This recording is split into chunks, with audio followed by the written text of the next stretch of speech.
ಹರೇ ಶ್ರೀಕೃಷ್ಣ. ಶ್ರೀಮದ್ ಭಗವದ್ಗೀತೆ ಅಧ್ಯಾಯ 6 ಶ್ಲೋಕ 4.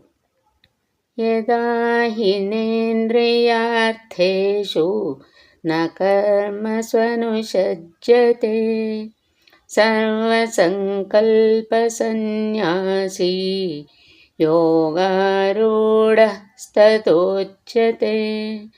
ಈ ಶ್ಲೋಕದ ಭಾವಾರ್ಥ: ಮನುಷ್ಯನು ಭಗವಂತನ ಆಧ್ಯಾತ್ಮಿಕ ಪ್ರೇಮಪೂರ್ವಕ ಸೇವೆಯಲ್ಲಿ ಸಂಪೂರ್ಣವಾಗಿ ತೊಡಗಿದ್ದಾಗ ಅವನು ತನ್ನಲ್ಲಿಯೇ ಸಂತೃಪ್ತನಾಗಿರುತ್ತಾನೆ. ಆದುದರಿಂದ ಆತನು ಇಂದ್ರಿಯ ತೃಪ್ತಿಯಲ್ಲಾಗಲಿ ಕಾಮ್ಯ ಕರ್ಮಗಳಲ್ಲಾಗಲಿ ತೊಡಗುವುದಿಲ್ಲ. ಇಲ್ಲವಾದರೆ ಮನುಷ್ಯನು ಕೆಲಸ ಮಾಡದೆ ಬದುಕಲು ಸಾಧ್ಯವಿಲ್ಲವಾದುದರಿಂದ ಆತನು ಇಂದ್ರಿಯ ತೃಪ್ತಿಯಲ್ಲೇ ತೊಡಗಬೇಕು. ಭಗವಂತನ ಇಲ್ಲದಿದ್ದರೆ ಮನುಷ್ಯನು ಸದಾ ಸ್ವಾರ್ಥಪರ ಕಾರ್ಯಗಳಲ್ಲಿ ಅಥವಾ ವಿಸ್ತೃತವಾದ ಸ್ವಾರ್ಥ ಕಾರ್ಯಗಳಲ್ಲಿ ತೊಡಗಬೇಕಾಗುತ್ತದೆ.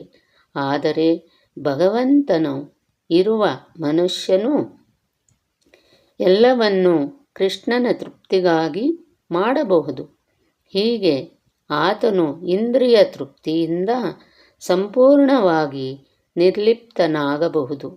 ಇಂತಹ ಸಾಕ್ಷಾತ್ಕಾರ ಇಲ್ಲದವನು ಯೋಗದ ಏಣಿಯ ಅತ್ಯುನ್ನತ ಮೆಟ್ಟಿಲಿಗೆ ಏರುವ ಮುನ್ನ ಐಹಿಕ ಬಯಕೆಗಳಿಂದ ತಪ್ಪಿಸಿಕೊಳ್ಳಲು ಯಾಂತ್ರಿಕವಾಗಿ ಪ್ರಯತ್ನಿಸಬೇಕಾಗುತ್ತದೆ.